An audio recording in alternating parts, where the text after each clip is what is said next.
Welcome to the channel. आज की इस वीडियो में इन्फ्लामेशन और वुंड मैनेजमेंट के बारे में पढ़ा जाएगा और ये दोनों एक दूसरे से कैसे डिफर करते हैं वो भी जानेंगे और कुछ इंपॉर्टेंट क्वेश्चन जो इस टॉपिक से एग्जाम में पूछे जाते हैं वो भी डिस्कस किए जाएंगे। सबसे पहले wound management. It is a complex process which is sometime called healing cascade. Wound management जो है एक कॉम्प्लेक्स प्रोसेस है। इसमें जो है हम जो भी डेड टिश्यू है उसकी हीलिंग प्रोसेस के बारे में पढ़ेंगे।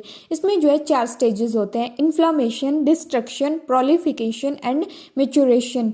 और जो है समटाइम जैसे कि जो साइन एंड सिम्टम होते हैं इन्फ्लामेटरी फेज के, वो जो है वुंड इन्फेक्शन, उन दोनों के बीच में जो है जो पर्सन होता है वो कंफ्यूज होता रहता है पढ़ाई के वक्त। तो हम इन दोनों को अलग अलग रूप से डिस्कस करेंगे। तो जो वुंड हीलिंग होती है और जो वुंड मैनेजमेंट होती है वो 2 तरीके से होती है, प्राइमरी एंड सेकेंडरी इंटेंशन। तो जो हीलिंग, जैसे कि healing process is same for both but the time duration में डिफर। तो जो प्राइमरी और सेकेंडरी इंटेंशन है वो हीलिंग सेम प्रोसेस में होगी, जैसे फर्स्ट स्टेज आएगी, सेकेंड, थर्ड एंड फोर्थ, बस जो टाइम पीरियड है वो दोनों के बीच में डिफर करेगा। जैसे कि कोई एक्यूट वुंड है, wound caused by a surgery where there is a minimal tissue damage, healing by a primary intention. अगर जो है किसी सर्जरी की वजह से हमें वुंड हुआ है तो वो एक क्लियर वुंड होता है, तो वो जो है प्राइमरी इंटेंशन से ठीक होगा। मीन्स जो एजेस होते हैं वुंड के वो can be brought together and realigned using suture, staple and in this having low complication and minimal scarring. तो मतलब जो कॉम्प्लिकेशन और जो मिनिमल स्कारिंग इसमें होती है, तो इसलिए जो है ये प्राइमरी इंटेंशन के थ्रू जो है ठीक होंगे। और जो है जैसे कि कुछ वुंड होते हैं जिनमें कंसिडरेबल टिश्यू लॉस होता है, तो उनको जो है हम सेकेंडरी इंटेंशन से जो है वो वुंड मैनेजमेंट उनकी होती है। जैसे कि प्रेशर अल्सर या वीनस लेग अल्सर हुआ, तो जो हीलिंग होगी occur through a secondary intention by the process of granulation and epithelialization. तो जो ग्रेनुलेशन या ग्रेनुलेशन टिश्यू है उसका क्या मतलब होता है? It is a connective tissue and microscopic blood vessel that form on the surface of bone during the healing process. मतलब ग्रेनुलेशन का मतलब होता है कि वहां पर जो है न्यू ब्लड वेसल्स और जो न्यू सरफेस है वो जो है ग्रेनुलस, फिर से जो है कोई चीज उग रही है उस टाइप से आप समझ सकते हो। Epithelialization, it is a process where epithelial cell merge upward and repair the wound healing. मतलब जैसे कि फर्स्ट स्टेज होती है तो जो एपिथेलियल, पहले सिंपल स्क्वेमस एपिथेलियम बनेगा, फिर उसके बाद जो है नेक्स्ट उसकी माइटोटिक डिवीजन होगा, तो सेकंड लेयर, थर्ड लेयर, और जो है फिर से जो है जो वुंड होगा वो हील करना स्टार्ट होगी। तो ग्रेनुलेशन और एपिथेलाइजेशन जो है सेकेंडरी टाइप वुंड हीलिंग में यूज होते हैं। नेक्स्ट इसमें जो है जो फर्स्ट फेज है वुंड मैनेजमेंट की, इन्फ्लामेशन। तो जो इन्फ्लामेशन होते हैं इसको जो है हम जैसे कि किसी घर में आग लगी है तो उस हिसाब से जो है सेम एग्जांपल से समझ सकते हैं। तो इन्फ्लामेशन में जो है जो फायर फाइटर जो काम करते हैं वो सेम इन्फ्लामेशन के दौरान होता है। ये जो है वो पीरियड है immediately after injury and last for 0 to 3 days। ये आफ्टर इंजरी होता है और 2 से 3 दिन तक रह सकता है। और बॉडी का जो इमरजेंसी रिस्पॉन्स होता है किसी इंजरी के प्रति वो जो है इन्फ्लामेशन फेज कहलाया जाता है। और मेन पर्पस क्या होता है इसका कि prevent further blood loss by vasoconstriction and done by blood clot without in response और no healing can take place. इसमें जो है सबसे पहले वेजो कंस्ट्रिक्शन होती है और जो है मतलब 8 से 15 मिनट के बाद जो है फिर वेजो डायलेशन नेक्स्ट फेज जो है शुरू होता है, क्योंकि वेजो कंस्ट्रिक्शन होगी तभी ब्लड क्लॉट बनेगा, तभी जो है जो अनदर प्रोसेस है नेक्स्ट स्टेप है वो शुरू हो पाएगा। और जो है जब ब्लीडिंग स्टॉप हो जाती है तो blood vessel in the wound वो डायलेट हो जाती है, जैसे कि 12-15 मिनट के बाद। This allow fluid to carry the cell that necessary for healing at the site.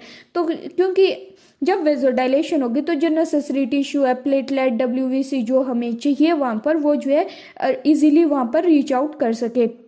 Around 10 to 15 minutes after the injury has occurred, classical signs of inflammation may present। तो जब इंजरी को 10 से 15 मिनट होते हैं जो cardinal sign होते हैं किसी भी इन्फ्लामेशन के वो प्रेजेंट होते हैं। तो जो 5 कार्डिनल साइन है पेन, रेडनेस, वार्मथ, स्वेलिंग और लॉस ऑफ फंक्शंस। नेक्स्ट है phase 2, destruction phase, the refuse collector. इसमें जो है जो मतलब रिफ्यूज जो भी हमारे पास डेड मटेरियल है उसको कोई कलेक्ट करने के लिए आ रहा है, जैसे कि फायर हुआ तो फायर में सबसे पहले हमने आग बुझाई, अब इसमें रिफ्यूज कलेक्टर काम करेंगे। तो ये जो है 1 से 6 दिन के टाइम पीरियड में काम होता है। Once the house fire has been extinguished the refuse collector come into and clean up the debris creating by an emergency. और जो फंक्शन होता है डिस्ट्रक्टिव फेज का, prevent infection, clean the wound and provide the best condition for healing to occur. क्योंकि जब तक जो debris होगा वो क्लीन आउट नहीं होगा तो वहां पर हीलिंग जो है शुरू ही नहीं हो पाएगी। तो इसलिए जो है इस फेज में जो WBC है वो एक्यूमुलेट होते हैं और क्लीन करते हैं वुंड को और जो डेब्रिस को साफ करते हैं। Once this process is complete WBC die and seen as moist sticky tissue and known as law.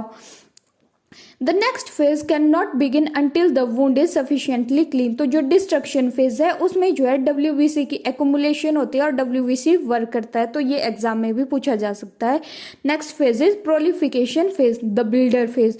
तो मतलब जैसे कि किसी रिफ्यूज कलेक्टर आफ्टर वो रिफ्यूज कलेक्ट हुआ तो फिर से जो चीज़ डैमेज हुई है वो बिल्ड किए जाएंगे किसी भी घर में। जैसे कि after the debris from the house remove, builder are called in to the restore the house its former structure. It is known as proliferative phase, usually last for 3 to 24 days. ये 3 से 24 दिनों तक जो है एक्सपेंड कर सकती है। The cleaning process, the area begin to sprout new capillaries to bring blood to the region and the process is known as angiogenesis or revascularization. इस प्रोसेस जो प्रोलिफिकेशन फेज है उसमें एंजियोजेनेसिस होती है और ये एग्जाम में पूछा जाता है कि जो एंजियोजेनेसिस है वो किस फेज में जो है होती है। उसको हम रिवेस्कुलराइजेशन भी बोलते हैं। जैसे कि हमने पढ़ा था कि ग्रेनुलेशन और एपिथेलाइजेशन मतलब न्यू जो कैपिलरी है वो स्प्राउट आउट निकलेगी और जो है जो सराउंडिंग टिश्यू है वहां पर जो है फिर से ब्लड सप्लाई जो है जाना शुरू हो जाएगी। उसको एंजियोजेनेसिस कहा जाता है। In this phase, new tissue is generated and constructed by a fibroblast called responsible for development of new blood vessel, collagen and other connective tissue. The granulation tissue from it is pale pink and but become bright red as more new blood vessels made grow. तो जो granulation tissue होता है वो शुरू में pink पेल colour का होता है बट बाद में वो ब्राइट रेड कलर में कन्वर्ट हो जाता है। Last phase maturation phase, the decorator. तो एंड में जो ब्लड कैपिलरी बन जाएगी तो जो एरिया है वो फिर से डेकोरेट होगा। जैसे कि वहाँ पर जो पहले हेयर फॉलिकल थे वो ग्रो होंगे, फिर से जो स्वेट ग्लैंड है वो फिर से ग्रो होगी और जो एरिया है वो अपनी जो स्कारिंग होगी उसको मिनिमल करेगा, मतलब पूरी तरीके से हील होगे। जो घर है वो फिर से डेकोरेट होगा। This it is like to decorating the house after the fire. और इसका जो टाइम पीरियड होता है वो 21 डेज से 2 ईयर तक रह सकता है। Epithelial cell located in the intact hair follicle, sweat gland and around the edge of the wound move over the newly formed granulation tissue and reduce the size of wound by contracting, thereby pulling the edge together. और जो भी scarring का size होगा वो छोटा होगा और जो एज होंगे वो साथ में इकट्ठे आएंगे। Macrophages reorganise the collagen within the newly healed wound to form a scar. तो जो माइक्रोफेजेस होते हैं वो रीऑर्गेनाइज और जो कोलेजन होता है जैसे कि हील तो हमें हो जाता है बट जो हीलिंग के बाद भी है एक स्कार जो है वहाँ पर उस एरिया में रह ही जाता है। The scar tissue will fade from red to white over the time, however this will only regain 80% of strength of the non injured skin. तो जो मतलब वुंड हील तो कर जाता है बट फिर भी वो एंड में जो है सिर्फ 80% जो उसकी स्ट्रेंथ है वो ही गेन कर पाता है। तो जो इन्फ्लेमेटरी प्रोसेस है हमने मतलब ये चीज़ समझी अभी तक कि वो जो है वुंड मैनेजमेंट की सिर्फ एक स्टेज है। तो अगर हमें अलग से इन्फ्लेमेशन पढ़नी हो तो उसमें जो है सिर्फ 3 फेजेज आते हैं। Acute phase, tissue formation and remoulding phase. First one phase 1 acute phase. तो ये जो है अर्ली फेज होता है और ये जो है 2 से 4 डेज के लिए रहता है और अगर जो है ये एक्सटेंड कर जाए तो विद इन 2 वीक रह सकता है। और जो फेज 2 है टिश्यू फॉर्मेशन, ये जो है वुंड हीलिंग। तो इसमें जो है वुंड मैनेजमेंट सेम वही चीज़ आती है। तो ये जो है टिश्यू रिबिल्डिंग अप्रोक्सीमेटली ये 2 से 3 वीक तक रहेगा। और जो फेज 3 है remodelling phase, adapt to original tissue, continue up to 1 year. जो हमने पढ़ा कि मेचुरेशन फेज वही आता है। Thank you. अगर आपको वीडियो हेल्पफुल लगता है तो आप लाइक कमेंट कर सकते हो और चैनल को सब्सक्राइब करना ना भूलें।